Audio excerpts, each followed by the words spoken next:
30대에는 자리를 잡기 위해 달렸고 40대에는 가족을 위해 살았습니다. 주 6일 근무에 쉬는 날에도 빠짐없는 가족 나들이. 스마트폰도 없던 시절 하루 종일 몸으로 놀아주고 자식들을 위해 온 힘 다하며 살았습니다. 내 집 마련을 위해 일주일에 하루 쉬며 일했습니다. 회사가 1순위, 가족은 2순위, 꿈은 3순위가 되어 수십 년을 보내고 나니 답답하기만 합니다. 죽어라 노력하며 열심히 살았다 푸념들 하지만 무엇을 위해 이토록 열심히 살았다는 것인지. 지금껏 앞만 보고 달려온 인생. 쉼없이 달리면 먼저 도착할 줄 알았는데, 먼저 도착하면 더 많이 쉴 수 있을 줄 알았는데, 여유가 생기면 하고 싶은 것을 할 수 있을 줄 알았는데, 아이는 좀 크니 피하기만 하고 제대로 된 취미생활 하나 없습니다. 지난 시간에 아쉬움이 남으며 공허가 찾아옵니다. 내가 살아온 건 과연 누구의 삶인지 궁금합니다. 50의 바다에서 홀로 남은 섬이 되었습니다. 50대 가장의 이 사연은 대부분의 50대가 느끼는 감정입니다. 누구나 50여 년을 살다 보면 뒤를 돌아보게 됩니다. 나이 50은 숨막히게 달려온 속도를 줄이고 인생 후반 목표와 자신에 대해 생각해야 할 시간입니다. 인생 전반에는 주어진 환경 때문에 제약이 있었을 수도 있지만 인생 후반은 다릅니다. 잘해도 내 탓, 못해도 내 탓입니다. 요즘 50대의 얘기를 들어보면 공통점이 하나 있습니다. 별일 아닌 일에 버럭 화를 내게 되고 부쩍 무기력함과 눈물이 늘었다는 것입니다. 50대를 기점으로 우울증 환자가 늘어나고 있습니다. 은퇴를 앞둔 시점에 느끼는 불안함, 예전 같지 않은 건강, 줄어드는 대인관계가 50대들의 마음을 흔들리게 만듭니다. 50대를 목전에 두고 방황을 한 사람이 또 있습니다. 바로 다산 정약용입니다. 다산은 30대의 형조참의 자리까지 올랐습니다. 하지만 자신을 아끼던 정조가 승하한 다음 20년 가까이 귀양살이를 해야 했습니다. 가장 찬란했던 시절 바닥으로 곤두박질 친 것입니다. 흔들리는 자신을 다잡기 위해 다산이 한 일은 논어를 잃고 해석한 것이었습니다. 그렇게 그는 50살의 지천명의 경지에 이를 수 있었습니다. 다산이 인생에서 가장 힘든 시기에 흔들리는 50대에게 뭐라고 말해줄까요? 오늘은 인생 후반전을 앞두고 삶의 변곡점에서 흔들리는 중년 그리고 노년을 다 잡아줄 지혜를 배워보는 시간을 가져보겠습니다. 영상을 끝까지 시청하셔서 지친 마음의 위로가 되시길 소망합니다. 흔들리는 중년 노년에게 다산 정약용이 전하는 말. 첫 번째는 겉모습을 잘 가꾸어라. 질이 문을 이기면 촌스럽고 문이 질을 이기면 거칠애가 된다. 문과 질이 잘 어울린 후에야 군자다워진다. 질이란 사람의 내면을 말하고 문은 외면의 반듯함으로 겉모습을 말합니다. 공자에 따르면 둘 중 하나만 뛰어난 것은 올바른 수양이 아니라고 합니다. 순서를 정하자면 질이 먼저다. 그러나 다산은 문이 질에 뒷받침되어야 진정한 가치가 있다고 말했습니다. 겉과 속은 따로 떨어져 있는 것이 아닙니다. 내면이 바른 사람은 품격이 겉으로 드러나고 겉모습이 안정된 사람은 마음 역시 경건합니다. 다음은 다산이 두 아들에게 보낸 편지에 있는 글입니다. 지난번에 너를 보니 단정하고 엄숙한 빛이 전혀 보이지 않았다. 성인이 먼저 외모로부터 수습해 나가야 마음을 안정시킬 수 있다고 가르친 이치를 모르는 것이다. 비스듬히 눕고 삐딱하게 서서 공경하게 마음을 지킬 수 있는 사람은 없다. 높은 이상을 가진 사람은 반드시 그 주변부터 정리합니다. 그리고 반듯한 자세로 일상에 임합니다. 겉모습에도 신경 쓸 줄 아는 사람이 되어야 합니다. 많은 연구들이 외모가 사회적인 성공에 영향을 미칠 수 있다고 합니다. 첫인상은 사람들에게 매우 중요한 역할을 합니다. 첫인상은 3초에서 5초 만에 결정되기 때문에 이 짧은 시간에 강한 인상을 주도록 외모를 매력적으로 가꾸어야 합니다. 또 성공하는 사람들은 자신의 외모에 긍정적 태도를 가지고 있습니다. 자기 인식이 긍정적이고 자존감이 높은 사람들이 외모와 무관하게 성공적인 경험을 더 자주 하며 외모의 영향력을 줄일 수 있다는 것을 발견하였습니다. 물론 우리가 성공하기 위해서는 실력을 갖추는 것이 중요합니다. 그러나 이에 못지않게 매력적인 외모도 중요합니다. 자신을 가꾸지 않는다면 처음부터 남으로부터 선택조차 받게 되지 못할 것입니다. 품질과 디자인이 겸비되어야 명품이 되듯 꽉 찬 내면이 자연스럽게 겉으로 드러나는 사람, 그 사람이 바로 진정한 명품입니다. 두 번째는 주변의 말에 흔들리지 말라. 50세가 되기 전 40세의 나이는 불옥이라 부릅니다. 불옥이란 미혹되지 않는다는 뜻으로 각종 유혹에 흔들리지 않는 나이가 되었음을 뜻합니다. 선조들은 이처럼 50대가 되기 전부터 욕심에 의해 흔들리는 삶을 경계했습니다. 50대는 사회에서 웬만한 업적을 이룬 후 자칫 교만에 빠지기 쉬운 시기이기도 합니다. 혹은 주변 사람들과 비교 끝에 지금껏 살아온 삶에 대한 회의감이 가장 깊어지기도 쉬운 시기입니다. 다사는 그럴수록 더욱 마음을 다잡고 천명, 즉 하늘의 뜻을 익히는 것이 중요하다고 말했습니다. 최선을 다해 살아야 하지만 세상의 부귀와 공공은 하늘의 뜻이라는 것을 깨달은 것입니다. 이처럼 천명을 알게 되면 부귀영화를 누려도 교만하지 않으며 공공에 처해도 쉽게 흔들리지 않습니다. 다사는 지천명의 경지에 대해 이렇게 설명합니다. 천명을 완전히 익히게 되면 그 어떤 비방과 칭찬에도 마음을 흔들리게 할 수 없다. 일상에서 가장 많은 고민은 말로 인해 생깁니다. 직접 들은 말이나 떠도는 소문으로 사소한 오해와 근거 없는 비방이 우리를 힘들게 합니다. 하지만 그 소문을 막상 들춰보면 아무것도 아닐 때가 많습니다. 다음 날이면 물거품처럼 사라질 일로 하루를 망친 것입니다. 그러니 주변의 말에 흔들리지 않는 것을 50의 목표로 삼는다면 충분할 것입니다. 흔들리지 않는 마음을 가진 중년일수록 더욱 탄탄한 인생이막을 설계할 수 있을 것입니다. 세 번째는 어제보다 더 나은 하루하루를 쌓아라. 논어고금조에는 군자는 위로 통달하고 소인은 아래로 통달한다는 말이 있습니다. 여기서 군자는 인격이 갖춰진 사람이며 소인은 인격이 부족한 사람을 가리킵니다. 다사는 어제의 잘못을 되짚어보고 반복하지 않기 위해 노력할수록 더 나은 사람, 즉 군자가 될 수 있다고 말했습니다. 다사는 군자와 소인 모두 처음에는 보통 사람이지만 군자는 날마다 한 등급씩 올라가 최상의 등급에, 소인은 날마다 한 등급씩 내려가 최하의 등급에 달한다고 했습니다. 둘은 반대 방향으로 가기에 차이는 크게 벌어집니다. 삶의 가치는 얼마나 빨리 가는지가 아닌 어떤 방향으로 가는지에 달려 있습니다. 사람의 성품이란 하루아침에 이루어지는 것이 절대 아닙니다. 학문과 수양 역시 타고난 자질이 아니라 어제보다 나은 하루하루를 쌓는 것으로 완성됩니다. 다사는 인생의 전환점을 맞이할 때마다 논어의 길을 묻곤 했습니다. 흔들리는 50대에게 다사는 묻습니다. 삶을 바꿀 것인가? 아니면 계속 지금처럼 살 것인가? 인생은 속도가 아니라 방향이 더 중요합니다. 지금까지 내가 아닌 누군가를 위해 살았다면 이제부터는 누군가가 아닌 나를 위해 살아야 합니다. 50대는 열매 맺기에 가장 좋은 시기입니다. 지난 50여 년의 삶을 성찰해보고 다시 한번 희망의 목표를 세워 인생 후반을 만들어가야 할 때입니다. 이처럼 50대는 준비할 것보다 돌아볼 것이 많아지는 시기입니다. 과거를 돌아보며 더 나은 사람이 되기 위해 발전을 도모할수록 더욱 성공한 노후 생활을 맞이할 수 있을 것입니다. 다음으로는 은퇴를 앞둔 50대가 준비해야 할 3가지에 대해 말씀드리려고 합니다. 얼마 전 동창회에 참석한 50대 영석 씨.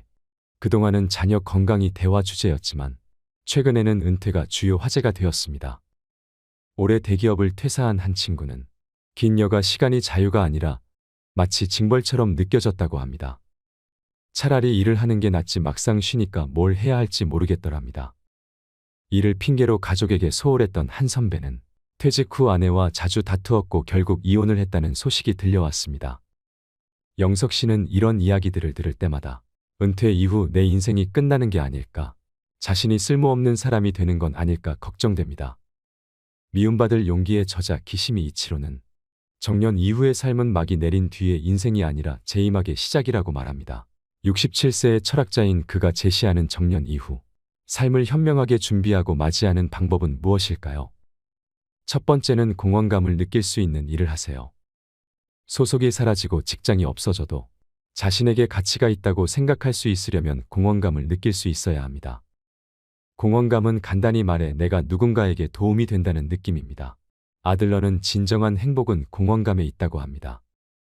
알베르트 슈바이처는 신학자이자 철학자 오르가니스트였으나 바쁜 생활을 하는 틈틈이 의학 공부를 했습니다. 마침내 의사가 된 그는 아프리카로 가서 평생 아프리카 빈민을 위한 의료 봉사를 했습니다. 그는 그 일에서 공허감을 느꼈습니다.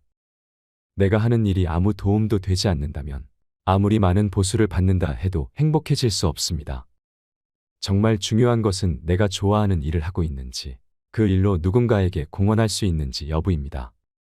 그에 따라 매일의 삶이 달라집니다. 두 번째는 배우자와 동등한 관계를 맺어야 합니다. 직장에 다니고 육아를 할 때는 서로 바빠서 느긋하게 대화할 시간이 없던 부부도 인생 2막을 맞이하면 관계가 달라집니다. 대부분의 남편은 직장에서처럼 상하 관계를 유지하려 하고, 아내는 그런 남편에게 질린 나머지 이혼을 고려합니다. 예전에는 일이 바빠 여행을 갈 수 없다거나 일 때문에 신경 쓸 여력이 없으니 자녀 교육은 배우자에게 맡긴다는 식으로 피할 수 있었습니다. 하지만 이젠 배우자나 자녀와의 관계를 피하기 위해 일 핑계를 댈 수도 없습니다. 집에서 짜증이 나도 일터로 도망갈 수 없지요. 퇴직으로 배우자와 마주하게 되면 그동안 미뤄뒀던 두 사람의 관계가 분명해집니다. 이는 두 사람의 관계를 위태롭게 할 수 있습니다. 오스트리아 심리학자이자 정신과 의사인 아들러는 진정한 인간관계를 맺으려면 상대를 동등한 존재로 바라봐야 한다고 말합니다. 언제나 배우자를 동등한 친구로 여겨야 합니다. 이제라도 자기 일은 스스로 챙기고 집안일도 해야 합니다. 인생의 새로운 국면에 접어든 후 성숙한 사랑의 관계 속에 살길 원한다면 배우자와의 관계를 다시 맺어야 합니다. 세 번째는 꼭 뭔가를 해야만 하는 건 아닙니다.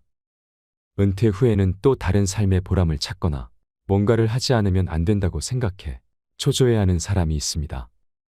취미를 찾아야 한다고 생각해 마치 일을 하듯 취미에 몰두하는 사람도 있습니다. 그들은 전문가만큼 잘해야 한다고 생각하기도 합니다. 평생 부지런히 일한 사람이라면 반드시 뭔가 해야 한다고 생각하겠지만 이는 일이라는 저주에서 벗어나지 못했다는 증거이지요. 사실 아무것도 안 하는 사람은 없습니다. 책을 읽고 편지를 쓰고 산책을 하고 멍하니 있거나 잠을 자는 것도 모두 일입니다. 더는 직장에 나가지 않는 것일 뿐 아무것도 안 하는 건 아닙니다. 뭔가를 반드시 해야 한다고 생각하는 순간 그건 의무가 되고 의무감으로 하는 일에서는 보람을 느끼지 못합니다. 꼭 무언가를 하기보다는 인생에 대해 찬찬히 고민해 보는 게 먼저입니다. 그러면 새로운 일을 시작해도 다르게 일할 수 있습니다. 인생 2막을 생각한다는 건 결국 삶을 생각한다는 것입니다. 후회하지도 불안해하지도 말고 오늘을 한 발 한 발 신중하게 내디디며 살아가야 합니다. 이것이 지금 우리가 할 수 있는 일입니다. 요즘 50대들은 우스갯소리로 운 나쁘면 100세까지 산다는 말을 자주 한다고 합니다. 건강하게 그리고 계획적으로 노년을 보낸다면 좋겠지만 그렇지 않다면 지금까지 살아온 인생만큼이나 길고 지루한 시간이 기다리고 있을 거란 불안감이 들기 때문이 아닐까요? 이를 직접 경험했다고 말하는 한 90대 노교수는 죽기 전에 지나온 삶을 이렇게 회고합니다. 나는 존경과 박수를 받으며 60대 초반에 자랑스럽게 은퇴했지만 90세가 되었을 때 후회의 눈물을 흘렸다. 지난 30년의 삶이 한없이 부끄럽고 후회스럽기 때문이었다. 60 이후의 인생을 마치 덤으로 살았던 희망 없는 시간이 30년이나 지속되었기 때문이다. 퇴직할 때 앞으로 30년을 더 살 수 있다고 생각했다면 이렇게 살지는 않았을 것이다. 건강하게 오래 산다면 50은 고민할 나이가 아닙니다. 얼마나 더 살게 될지 모르지만 그렇다고 손 놓고 인생의 마지막만 기다리는 건 좋은 방법이 아닙니다. 어느 노교수의 회고처럼 후회가 될지 모를 일이기 때문입니다. 오래전 율곡 이이 선생은 경몽요결에서 학자들이 가져야 할 기본으로 공자의 유구사를 들었습니다. 군자는 9가지 생각을 해야 한다. 볼 때는 밝음을 생각하고 들을 때는 총명함을 생각하고 안색에는 온화함을 생각하고 용모에서는 공손함을 생각하고 말을 할 때는 진실함을 생각하고 일할 때는 공경함을 생각하고 의문이 생기면 질문을 생각하고 화가 날 때는 그 후에 닥칠 어려움을 생각하고 이득을 볼 때는 의를 생각해야 한다. 9가지 생각을 몸에 달고 살아야 한다는 것인데요. 천천히 읽어보면 당시 젊은 학생들에게만 필요한 기본이 아니라 인생 2막을 시작하는 50 이후에 우리들에게 더 필요한 지침이 아닌가 합니다. 첫 번째, 볼 때는 밝음을 생각하라. 명확하게 본 건 바른 판단의 기준이 됩니다. 이왕이면 긍정적으로 봐야 합니다. 부정적 시각의 피해자는 상대방이 아닌 내가 될 가능성이 더 크기 때문입니다. 사람을 보는 눈도 세상을 대하는 시각도 마찬가지입니다. 부정적인 시각으로 보면 세상은 부정적으로 보입니다. 검은색 안경으로 볼 수 있는 세상은 검은 세상이 전부입니다. 내가 본 것이기에 맞은 것일 수도 있지만 내 생각대로 본 것이라면 틀릴 수도 있습니다. 어떤 생각과 어떤 눈으로 보는가가 중요합니다. 지천명에 더 필요한 보는 기술이 바로 시사명입니다. 두 번째는 들을 때 총명함을 생각하라. 듣는 게 보는 것 이상으로 중요할 때가 있습니다. 가끔 상대가 하는 말을 알아듣지 못하는 경우가 많습니다.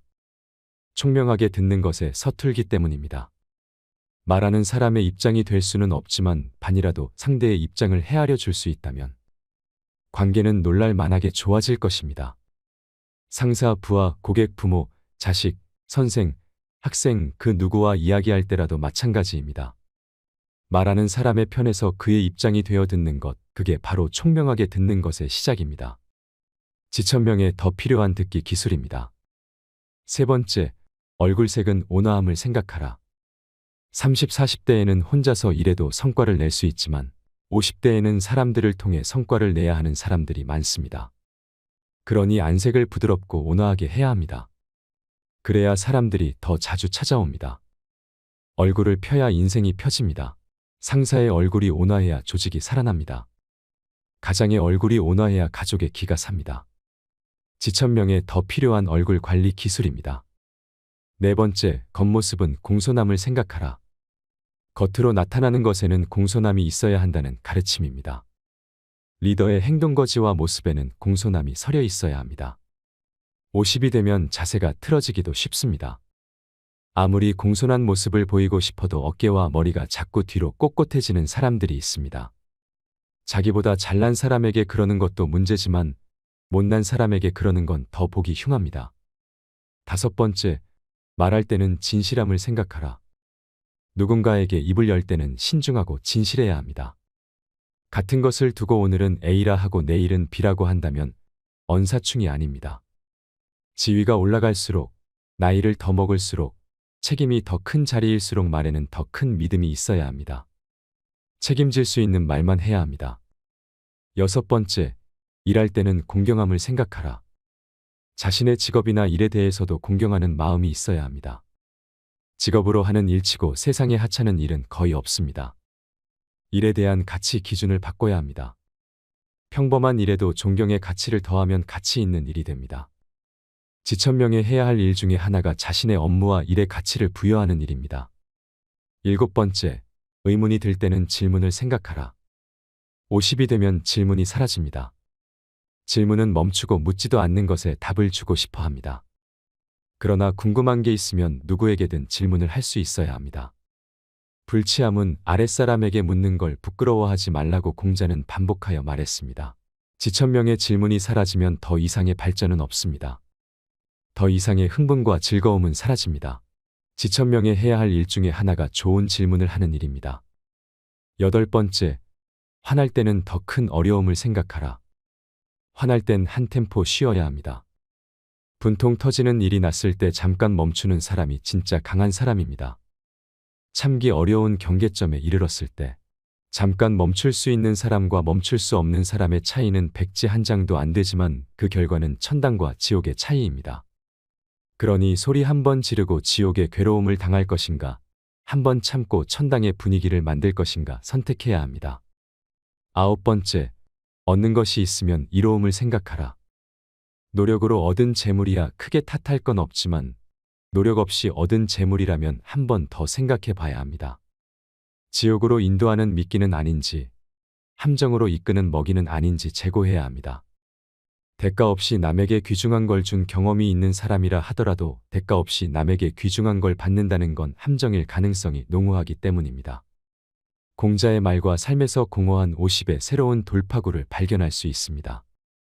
2500년 전 공자는 일개 사람의 힘으로 어찌해 볼 수 없는 세상의 흐름을 마주하고도 좌절하지 않고 할 수 있는 일을 하려 했습니다. 공자가 그랬던 것처럼 지금 내가 할 수 있는 일이 무엇일까 생각하고 결정하고 선택하면 될 일입니다. 그게 바로 지금 이 시대 50의 지천명입니다. 누구나 자신만의 길을 갈 수 있는 것, 노노의 가르침은 어떤 파도에도 굳건히 배를 지키는 인생의 앵커가 될 수 있습니다.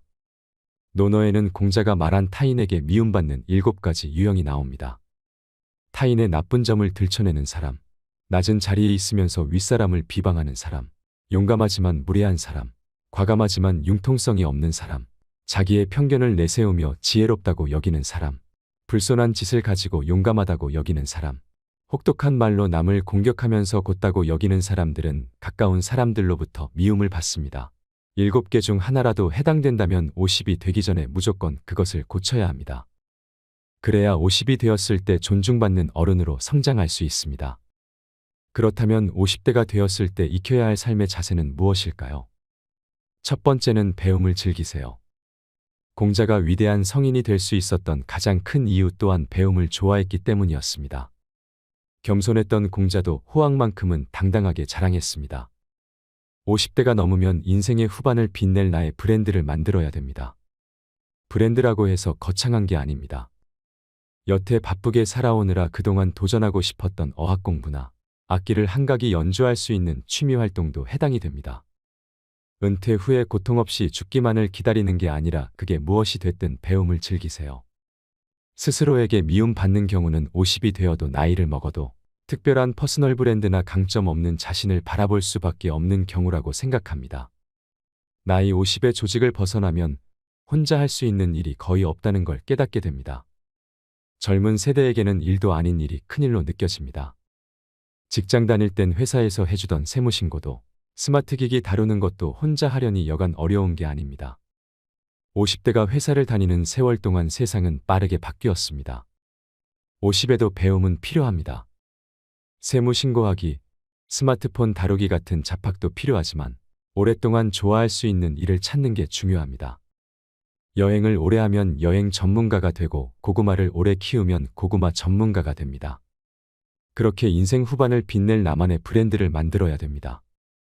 자신의 강점을 만들지 못했다는 것을 시간이 없어서라는 핑계라고 말할 수는 있어도 그 말을 한다고 한들 자신의 없던 강점이 생기는 것은 아니니까요.